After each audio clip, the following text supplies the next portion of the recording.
Okay. Yeah, I still look like a mess. Looking more like a mess by the moment. And I'm thinking about going to bed soon. I just wanted to talk about bedtime rituals.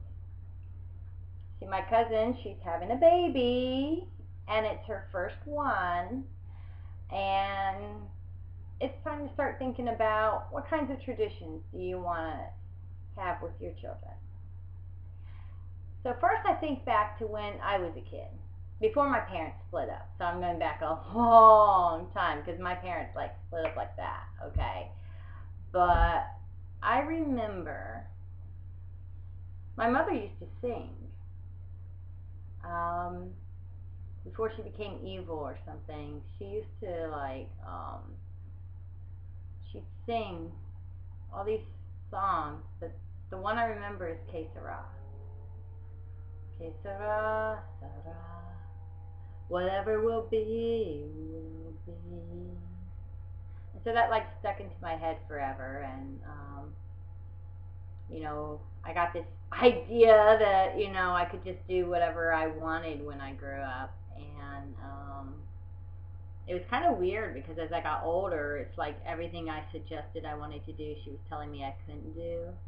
I'm like, how can you sing that to me like every night and then turn around and tell me, oh no, you're not good enough to do that. Oh, I wouldn't do that if I were you. Oh no, honey, you shouldn't do that. Oh no, you'll never be able to do that. So my mother's known for giving a lot of really mixed signals. Um, I try not to, but I know I do sometimes. I'm a horrible communicator. I'm trying to improve. I told my children they can question me anytime I don't make sense, and I will always try to make it make sense to them. Now, with my own children, I tried to instill a sense of prayer, and we would always read. And if it got really desperate, sometimes I would sing. But I learned very early on to stick to the songs I wrote myself because,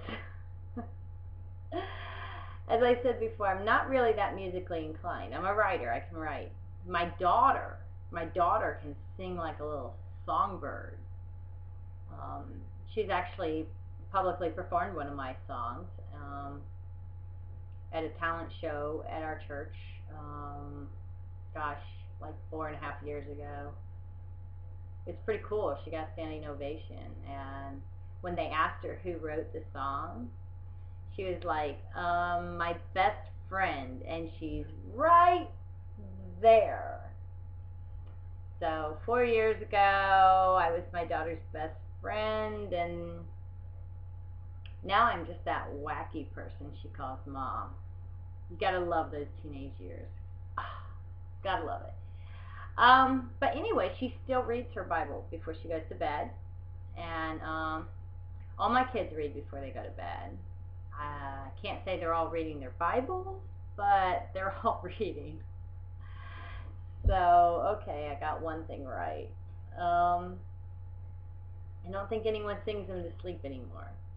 My youngest, we used to leave a radio in the room, and no matter what station we tuned it to before he went to bed, in the morning we would find it tuned in on this classical station. He loves classical music ever since he was like a year old, and I'm cool with that. I don't have anything against classical music. It puts me to sleep, unless it's something really peppy. But I just can't listen to the classical music stations because they do all that talking, which is what I'm doing now.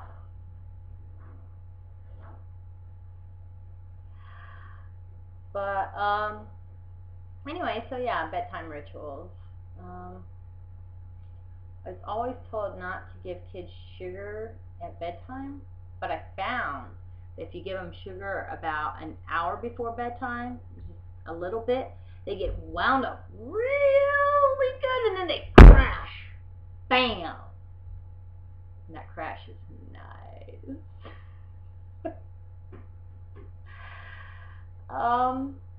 Well, that's all I can really think of. My bedtime rituals. I check Facebook, see if I have any energy to record something on here, turn on my radio, and go to bed.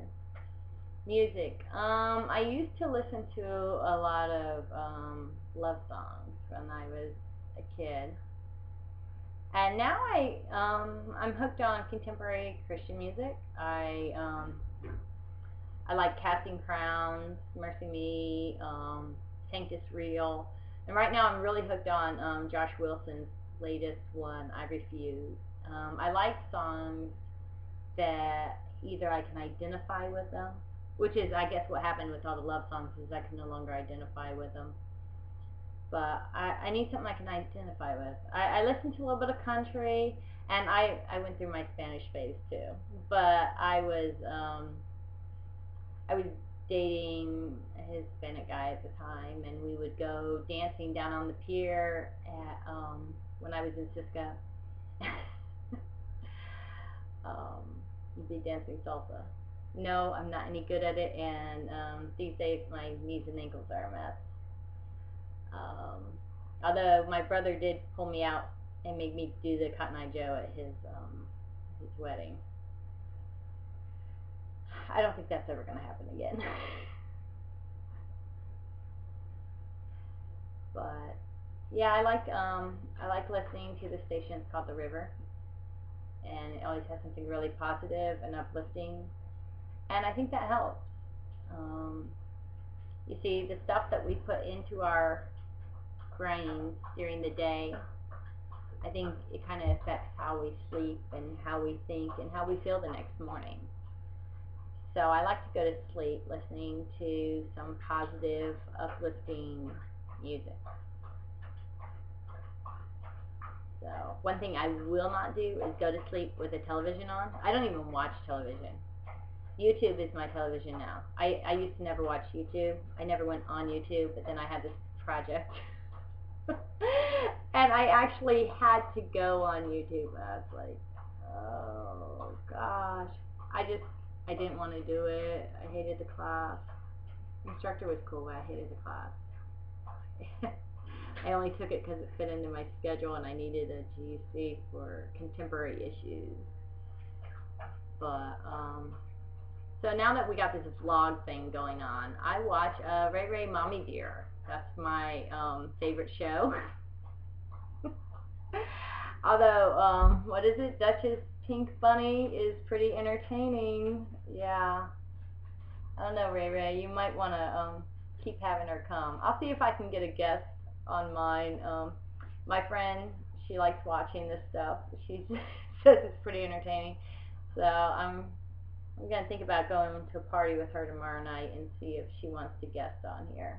But, you know, I'm like not really all that interesting by myself. But that's all for now. For some reason this picture looks really grainy tonight. I'll see if I can do something about that in the future. I apologize. And yes, my hair really is that much of a mess. I think I'm going to go soak in the tub before I go to bed. But good night, baby cuz, and take care of the baby. Love you.